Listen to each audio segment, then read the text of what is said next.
আমাদের হাতে কিছু অর্থ জব্দ করা আছে, যেটা বিভিন্ন ব্যাংকে এই যারা পলাতক আছেন বা যাদের নামে বিভিন্ন রকমের অর্থ আত্মসাৎ এবং পাচারের মামলা আছে তাদের ডিপোজিট করা অর্থ সেগুলোকে আমরা জব্দ করা আছে।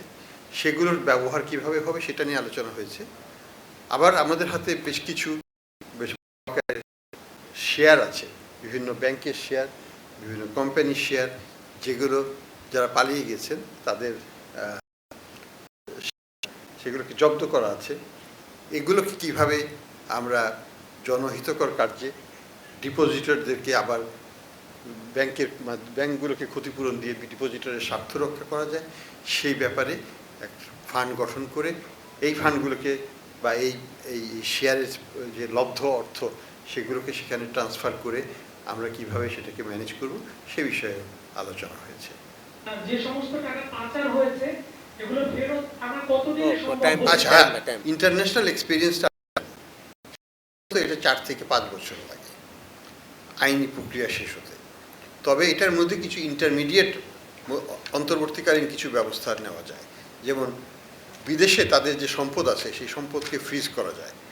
সেটা কিন্তু আপেক্ষিকভাবে বছরখানেকের মধ্যেই করা সম্ভব, আরও কম সময়ে করা সম্ভব, যদি আমরা এটাকে প্রপার আইনি প্রক্রিয়া আমাদের দেশে সম্পন্ন করতে হবে এবং তারপরে এই রিকোয়েস্টটা বিদেশে আমাদেরকে সঠিক প্রণালী করতে হবে। রিকোয়েস্টটা যেটাকে বলি মিউচুয়াল লিগ্যাল অ্যাসিস্ট্যান্স, MLA।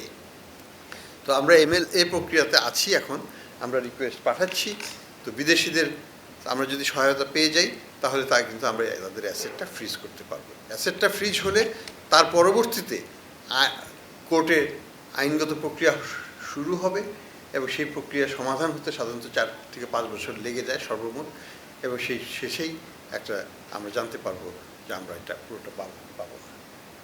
প্রধান উপদেষ্টা আসলে বলেছেন যে লুটের টাকা ম্যানেজমেন্ট ফান্ড একটা করার জন্য, যেটার দ্বারা যেটা বললেন ডিপোজিটর এবং অ্যাট দ্য সেম টাইম দরিদ্র জনগোষ্ঠী করোনার্থে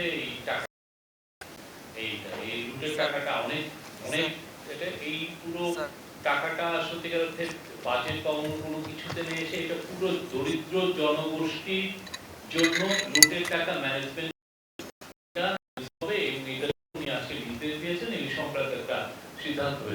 কোর্টের সিদ্ধান্ত হওয়ার পরেই এবং আইনের সঠিক ধারা প্রয়োগের মাধ্যমে এই কার্যকলাপ করতে হবে। প্রয়োজন বোধে আইনকে কিছু সংশোধন করতে হতে পারে, সেটা নিয়ে আমাদের আইন মন্ত্রণালয় এবং অ্যাটর্নি জেনারেলস অফিস সেটা নিয়ে কাজ করবেন। কিন্তু সেটা যদি প্রয়োজন হয়, এটা আমাদের বর্তমান আইন দিয়ে যদি করা সম্ভব হয় আমরা সেটাও করব। বাট লক্ষ্যটা হচ্ছে একটা ফান্ড প্রতিষ্ঠা করা, যে ফান্ডের টাকা দিয়ে ব্যাংকগুলোকে আমরা ক্ষতিপূরণ দিতে পারবো, কারণ ব্যাংকগুলো তো বিশালভাবে ক্ষতিগ্রস্ত হয়েছে, তাদের টাকাই তো লুট করা হয়েছে অনেক কাছে।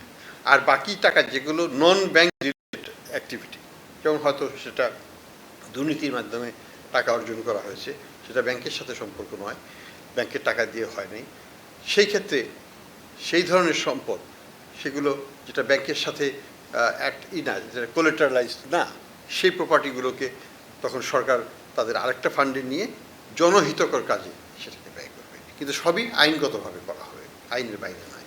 আমরা জানি যে ইসলামিক ব্যাংক যেমন সবচেয়ে বড় ব্যাংক আমাদের, সেখানে বিদেশি বিনিয়োগকারী ছিল, ভালো ভালো বিনিয়োগকারী ছিল, কিন্তু তারা সব চলে গেছে, তারা বর্তমানে নাই, এবং সেই শেয়ারগুলো একই মালিকানাধীনই ছিল এবং সেটা এখন সরকারের কাছে এটা অবরুদ্ধ অবস্থা আছে। এই শেয়ারগুলো কোনো ট্রানজ্যাকশন করা সম্ভব নয় এটাকে। তো আইনগত যেটা আমরা করব সেটা হচ্ছে, ধরুন সেই গ্রুপের কত লোন আছে, সেই লোনের টাকাকে তো উদ্ধার করতে হবে। তো যদি আমরা অন্ততপক্ষে অর্ধেক বা তার বেশি এখান থেকে তাদের জব্দ করা এই শেয়ার থেকে বের করতে পারি, তাহলে সেটা আমাদের কাজে লাগবে। তো আমরা মনে করি যেমন শুধু ইসলামী ব্যাংকের যে শেয়ারটা আছে সালম গ্রুপের, এটার মূল্য হয়তো 10 থেকে 15,000 কোটি টাকার মধ্যে হবে।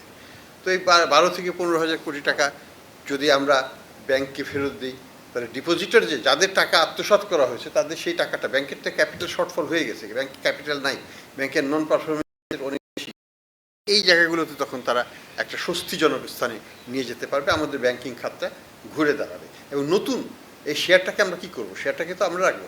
বাংলাদেশের সরকারেরও কোনো দরকার নেই এখানে হোল্ড করার, বাংলাদেশ ব্যাংকেরও করো। আমরা এটা একটা স্ট্র্যাটেজিক ইনভেস্টরের কাছে হস্তান্তর করব। হস্তান্তরের আগে সরকারকে মালিকানাটা টেম্পোরারিলি নিতে হবে। এই টেম্পোরারিলি মালিকানা নিয়ে সরকার তখন এটাকে হস্তান্তর করতে পারবে। আরেকজনের মালিকানায় থাকা অবস্থায় এটাকে হস্তান্তর করা যাবে না। সেই জন্য আইনানুগ ব্যবস্থাটা আমরা নিতে যাচ্ছি এবং এই যে অর্থ আসবে সেটাই আমরা নতুন বিনিয়োগকারীর কাছ থেকে যে অর্থটা পাওয়া যাবে ফান্ডের থ্রুতে আবার সেই ব্যাংকের কাছে আমরা ট্রান্সফার করার প্ল্যান করব।